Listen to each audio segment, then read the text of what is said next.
Hola amigos, ¿cómo están? Hoy vamos a empezar una sección nueva en el canal, una sección de devocionales.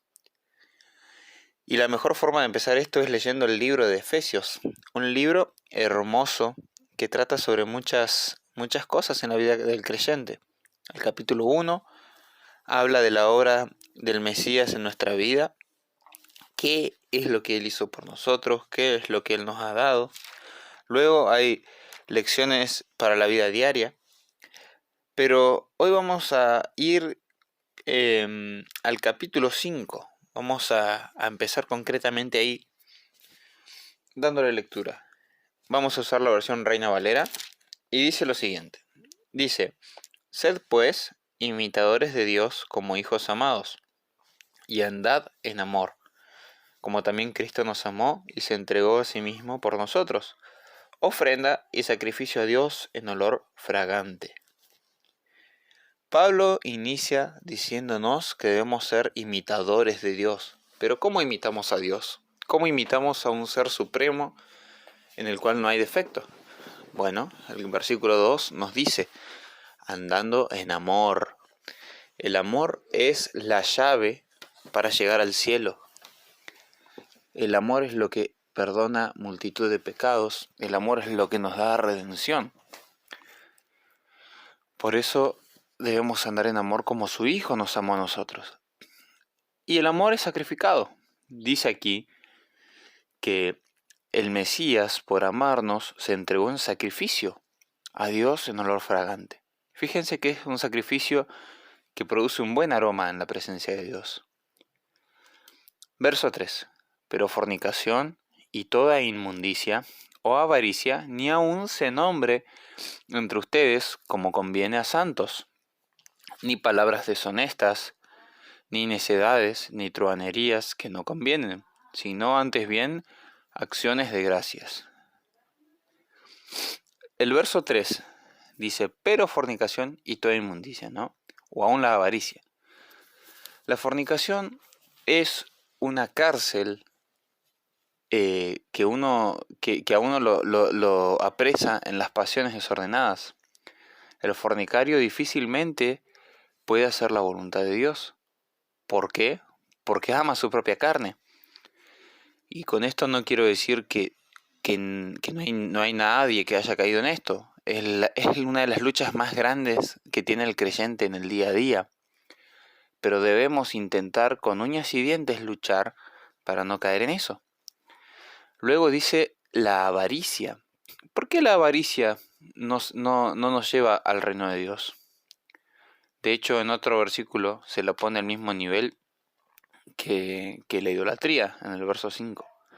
La avaricia es todo lo contrario a lo que Dios pide, porque el creyente debe ser generoso. Acompáñenme al capítulo 4 un segundito.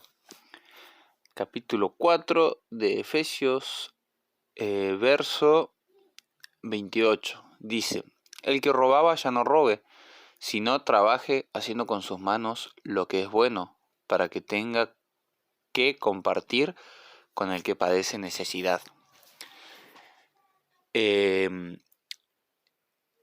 La avaricia es adorarme a mí mismo, ponerme a mí en primer lugar antes que el prójimo. Pero el creyente debe vivir pensando en ayudar a los demás, económicamente, quizá con un plato de comida. Si eres avaro, difícilmente querrás ser generoso.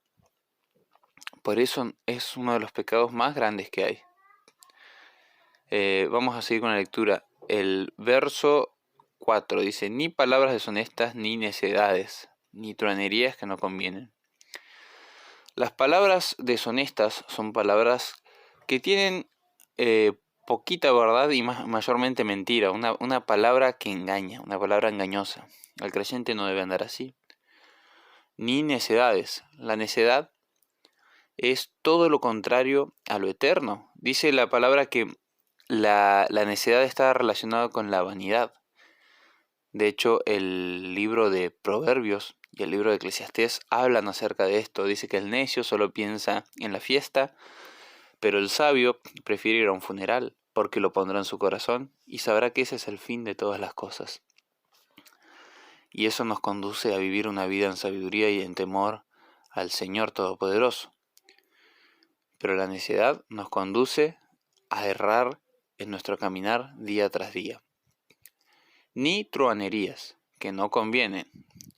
Las truhanerías son palabras en doble sentido, son chistes inapropiados, son groserías que no convienen, dice aquí, sino antes bien acciones de gracias.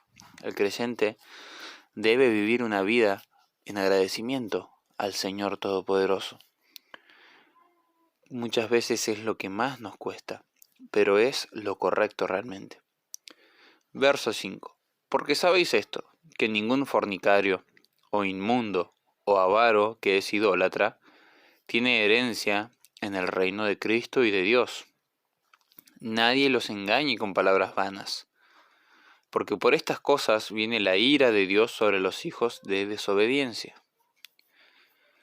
La fornicación vuelve a ser nombrada aquí. Ningún fornicario, o inmundo o avaro, que es idólatra. Dice que ninguno de ellos tiene herencia en el reino. La fornicación es un pecado gravísimo que nos aleja de la presencia de Dios. Por eso no debe ser tomado livianamente, y es una de las luchas más grandes del creyente. Muchos de los que venimos de un pasado, que hemos tenido una vida antes del matrimonio, antes de Dios, venimos manchados de impureza sexual, pero debemos intentar luchar todos los días por refrenar ese instinto carnal que nos aparta de la presencia del Todopoderoso. Verso 7 dice: no sean pues partícipes con ellos, porque en otro tiempo eran tinieblas, mas ahora son luz en el Señor. Anden como hijos de luz. Porque el fruto del Espíritu es en toda bondad, justicia y verdad, comprobando lo que es agradable al Señor, y no participéis en las obras que no dan fruto de las tinieblas, sino más bien repréndanlas. Porque vergonzoso es aún hablar de lo que ellos hacen en secreto. Aquí nos dice, en otro tiempo ustedes andaban en tinieblas, pero ahora debemos ser luz. Para andar en luz debemos buscar cuál es la voluntad perfecta de Dios. Debemos dar fruto. Dice que las obras de las tinieblas no dan fruto, no pueden dar fruto, y debemos reprenderlas. Dice que aún debemos intentar hablar de las cosas que los pecadores hacen en secreto. Muchas veces vemos personas que engañan a sus maridos, o a sus esposas, o gente que estafa, gente que hace esto o aquello, y muchas veces decimos, mira lo que hizo fulanito. Pero al hacer eso estamos enfocándonos en la vida del otro y no en la nuestra. Por eso dice, es aún vergonzoso hablar aún de lo que ellos hacen en secreto. Pablo sabía que hablar de los demás es infructuoso. Por eso dicen, es vergonzoso hablar de eso. ¿Por qué? Porque debes estar enfocado en lo que haces tú mismo. Y tampoco edifica a nadie. Dice el verso 13, dice, mas todas las cosas cuando son puestas en evidencia por la luz, son hechas manifiestas, porque la luz es lo que muestra todo. Por lo cual dice, despiértate tú que duermes y levántate de los muertos y te alumbrará Cristo. Miren pues con diligencia, esto es con rapidez, cómo andan, no como necios, sino como sabios. Aquí Pablo nos dice, fíjense rápidamente cómo se están conduciendo, no como necios, sino como sabios. ¿Cómo anda el necio? El necio anda despreocupado por la vida, sin ninguna responsabilidad. Pero el sabio dice que anda de la siguiente forma, aprovechando bien el tiempo, porque los días son malos. Por tanto, no sean insensatos, sino entendidos de cuál sea la voluntad del Señor. Dice, no sean insensatos. El insensato no razona nada. El insensato pasa derecho por el peligro sin razonar si eso es bueno o es malo. Pero el sabio dice que anda fijándose cuál es la buena voluntad del Señor. No os embriaguéis con vino, en lo cual hay disolución. Antes bien, sed llenos del Espíritu, hablando entre ustedes con salmos, con himnos y cánticos espirituales, cantando y alabando al Señor en vuestros corazones, dando siempre gracias por todo al Dios y Padre en el nombre de nuestro Señor Jesucristo. Por último, aquí nos habla de cómo debe ser el creyente en su diario andar, hablando siempre con gratitud al Todopoderoso. Es evidente que lo que hablamos tiene mucho que ver con cómo está nuestro espíritu. Si somos personas amargadas, que no demostramos fruto, la gente no querrá estar con nosotros. Pero si somos personas que nuestra boca destila vida y gozo y paz, seremos de gran bendición para los demás. Es algo que cuesta, no todos los días tenemos el mismo estado de ánimo, pero con la ayuda del Señor todo lo podemos hacer. Espero les haya gustado el devocional. Prontamente vendrán más sobre el libro de Efesios. Estén atentos y que el Señor los bendiga a todos. Bendiciones.